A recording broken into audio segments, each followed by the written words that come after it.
नमस्कार मित्रों, मैं आप सभी को यूपी डीएलएड 2024 राजन सीरीज से प्रैक्टिस कराने जा रहा हूं मैथ का एकदम इजी ट्रिक में, ताकि आप ऑप्शनल देख के टिक लगा सकें।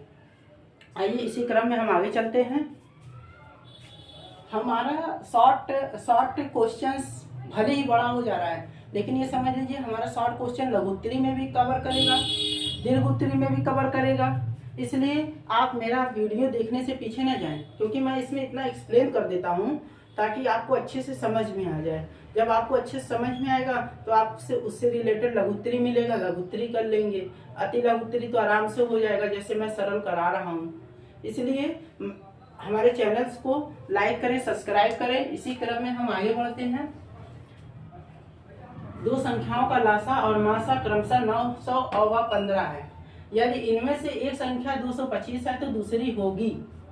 आपको हमने बताया है, आपको फार्मूला भी बताया है। अरे भाई जोर से, लासा गुणे मासा बराबर पहली संख्या गुणे दूसरी संख्या। कुछ मत करिए।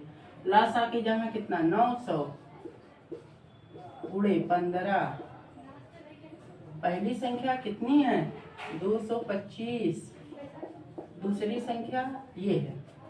अब देखिए कुछ मत करिए, दूसरी संख्या को निकालना है तो 900 गुणे 15 बटा 225।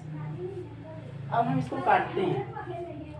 जैसे देखिए, आप जब को काटने का रूल बताए हैं, जितनी संख्या से ऊपर काटेंगे उतनी संख्या से नीचे। तो 5 × 15, 5 × 20, 50 25, 3 × 1 = 3, 3 × 3 × 1 = 3, 3 × 5 = 15, 15 × 1 = 15, 15 × 6 = 90, 60। इसका दूसरे का आंसर क्या आ गया 60 आ गया। दूसरी संख्या क्या हो गई 60 हो गई। चलिए आगे हम करते हैं। ऐसी संख्याएं जो 2 से भाज्य नहीं है, जो 2 से भाज्य नहीं है। देखिए एक चीज, इसको स्क्रीनशॉट ले लीजिए, तब हम आगे बताते हैं आपको। ठीक है, ले लिए ना, आगे बढ़ते हैं। अब देखिए यहाँ पे ऑप्शन दिया है। प्राकृतिक संख्या क्या होता है, नेचुरल नंबर। मैंने शुरुआत के क्लास में ही बताया है कि प्राकृतिक संख्या वह होती है जिसको हम गिनते हैं। 1 2 3 4 5 6 वो प्राकृतिक संख्या है। पूर्ण संख्या क्या होती है, जिसमें 0 शामिल हो जाए, प्राकृतिक संख्या में 0 शामिल हो जाए, उसे पूर्ण संख्या कहते हैं। अब आ गया आपका सम संख्या और विषम संख्या। सम संख्या वह संख्या होता है, सम संख्या वह संख्या होता है जो 2 4 6 8 से कटे, वही सम संख्या है। अब विषम संख्या क्या होता है, जो 2 4 6 8 से न कटे, वह विषम संख्या होता है। तो यहाँ पे क्वेश्चन में पूछा क्या है कि वह संख्या जो 2 से भाज्य नहीं है, तो 2 से जो भाज्य नहीं होगा तो वह कौन सी संख्या होगी, विषम संख्या होगी। और 2 से भाज्य होगा तो सम संख्या। इसी प्रकार इसमें भी है, 2 4 6 8 आदि संख्या क्या है, तो बता देना है सम संख्या है। क्या है, सम संख्या है। क्या है, सम संख्या है। सा बना के 0 लिख दिए हैं तो इसका मतलब संख्या। देखिए संख्या 4√3 यही है, पूछा है क्या, ये क्या है। देखिए इसको समझ लीजिए और इसको समझ लीजिए। P/Q वह संख्या जिसे P/Q के रूप में व्यक्त किया जा सके। P/Q के मतलब समझ रहे हैं, जैसे 2/1, 5/3, 4/6, 7/2, ये क्या है P/Q के रूप में है। इसे परिमेय संख्या कहते हैं। क्या कहते हैं, परिमेय संख्या। इसे परिमेय संख्या कहते हैं। और जहां आपको रूट में दिख जाए, जहां आपको रूट में दिख जाए अंडर रूट, तो वो अपरिमेय संख्या होता है। ये क्या होता है, अपरिमेय संख्या होता है। ठीक है, वह अपरिमेय संख्या होता है जो P/Q के रूप में दिख जाए, उसे परिमेय संख्या कहते हैं। तो अब इसमें देखिए ये वाला क्वेश्चन क्या हो जाएगा, अंडर रूट लगा हुआ है। यही नहीं, 5/√3, 6/11, 7√2, 7, ये सब क्या है, अपरिमेय संख्या है। अपरिमेय संख्या का उदाहरण है। ठीक है, इसका एग्जाम्पल क्या हो जाएगा, ये √3 में है तो √3 का हो जाएगा क्या, बा, क्या हो जाएगा, बा। अब देखिए परिमेय संख्या p/q के रूप में व्यक्त करते हैं तो सत्य है कि असत्य, तो सत्य है, सत्य का चिन्ह लगा दिए। मूल्यांकन से किन पक्षों से अच्छा, मूल्यांकन क्या होता है और मापन क्या होता है। देखिए मापन वह संख्या होता है जिसे गणितीय रूप में व्यक्त किया जा सकता है, मापा जाता है। और मूल्यांकन क्या होता है, परीक्षा के दौरान चलता है, मतलब पढ़ाई के दौरान ही जो वर्क किया जाए उसे मूल्यांकन कहते हैं। तो मूल्यांकन से किन पक्षों से संबंधित सूचना प्राप्त होता है, गुणात्मक होता है, परिमाणात्मक होता है। क्या होता है, गुणात्मक और परिमाणात्मक दोनों होता है, इसलिए इसका आंसर क्या हो जाएगा, गा हो जाएगा। 25 केजी शक्कर 30 केजी गुड़ को किस बड़े से बड़े बाट द्वारा तौला जाए। भाई अब 25 किलो गुड़ है और 30 किलो शक्कर है, अब ये दोनों को बांटना है। ऐसा बड़ा सा बड़ा बांट रहे कि जो नापा जाए।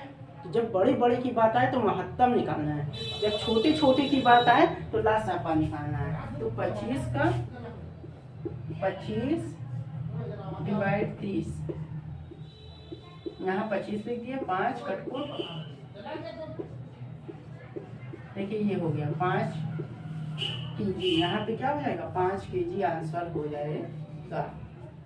अभाज्य संख्या क्या है, अभी मैंने एक को बताया था, क्या पिछले वीडियो में बताया था आपको, क्या दो अभाज्य संख्या या भाज्य संख्या है। तो दो आपका भाज्य संख्या नहीं है कि सम संख्या से दिमाग मत लगाइएगा कि सम संख्या 2 है, 2 4 6 8 है, इसलिए भाई 2 भाज्य है, भाज्य नहीं अभाज्य है, क्योंकि 2 का हमेशा गुणनखंड क्या होता है, 1 होता है, 2 होता है, इसलिए इसका आंसर ये होगा। भाई पहला वीडियो या दूसरे वीडियो में, पहले और दूसरे वीडियो में कोटि पूरक पढ़ाए थे, समपूरक पढ़ाए थे। कोटि पूरक का मान कितना होता है 90, समपूरक का मान कितना होता है 180 होता है। तो 90 और 180, तो कोटि पूरक की वैल्यू जानते हैं, 2 कोणों के योग के बराबर होती है। कितने कोणों के योग के बराबर होती है, 2 कोणों के योग के बराबर होती है। तो यहाँ पे लिखेंगे, देखिए 90 डिग्री बराबर कोण ए प्लस कोण बी। ठीक है, ये क्या है, कोटि पूरक है, ये कोटि पूरक है, ये कोटि पूरक है। ठीक है, अब देखिए 90 डिग्री यहाँ रख दिए, कोण ए की वैल्यू कितनी है 40, यहाँ 40 रख दिए, प्लस कोण बी की वैल्यू रख दिए। अब ये प्लस है, इधर आएगा तो माइनस हो जाएगा, 90 माइनस 40 बराबर कोण बी। ठीक है, अब कोण बी की वैल्यू कितनी आ गई 50 डिग्री, यही हो गया आपका आंसर।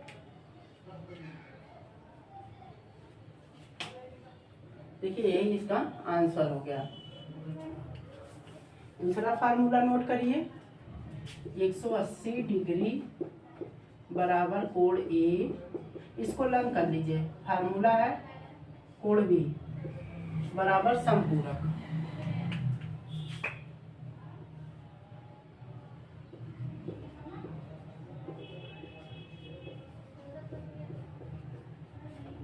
समपूरक कोण है। ठीक है, अब यहाँ 180 रख दिए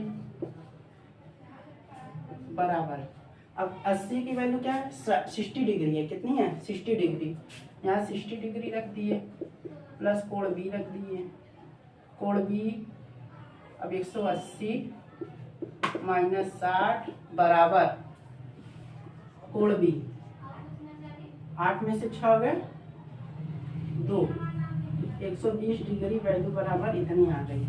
ये क्या है, दूसरे कोटि पूरक कोण का वैल्यू है। ऑप्शन में आप मिलाएंगे आपको आंसर मिल जाएगा। ये फार्मूला आप लर्न कर लीजिएगा, इसको लर्न कर लीजिएगा। ठीक है,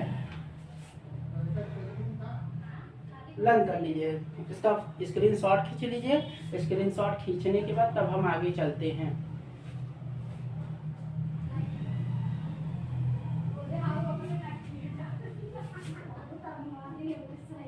चलिए आगे इरेज करते हैं, फिर आगे चलते हैं।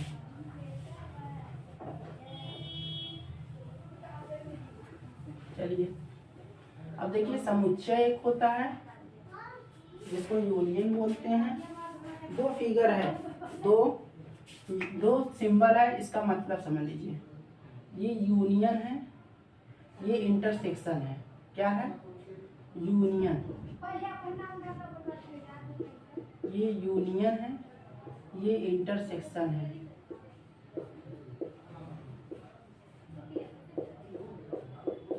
इंटरसेक्शन है, ठीक है।